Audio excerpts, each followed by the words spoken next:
किसी गांव में रहमत नाम का एक गरीब किसान रहता था। रहमत सुबह से शाम तक खेतों में काम करता, मगर उसकी आमदनी इतनी कम थी कि बेमुश्किल ही घर का खर्च पूरा होता। फिर भी वो साबर और शकरगुजार था। गांव में उसका एक दोस्त सलीम भी रहता था।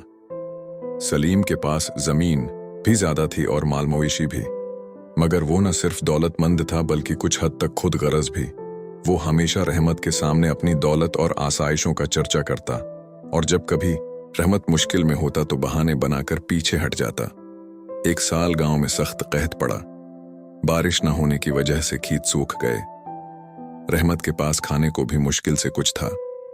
वो दिल ही दिल में दुआ करता कि अल्लाह कोई रास्ता निकाले। एक दिन रहमत ने सोचा कि क्यों न सलीम से मदद मांगूं।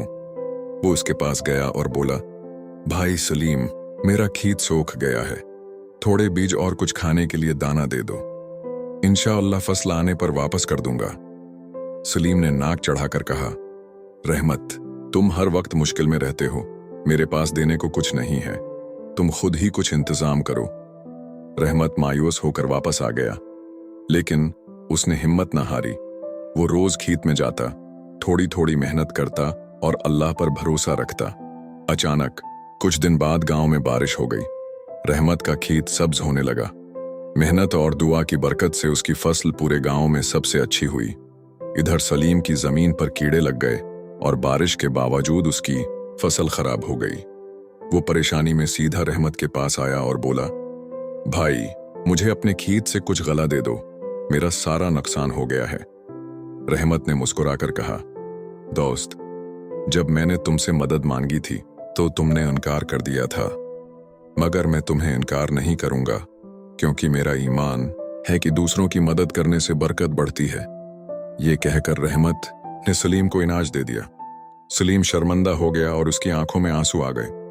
उसने कहा, रहमत, आज मुझे समझ आया कि दौलत नहीं बल्कि नेक दिल और मददगार होना सबसे बड़ी दौलत है। इस दिन के बाद सलीम ने अपनी खुद गर्जी छोड़ दी और गांव के सब लोगों के साथ मिलकर दूसरों की मदद करने लगा।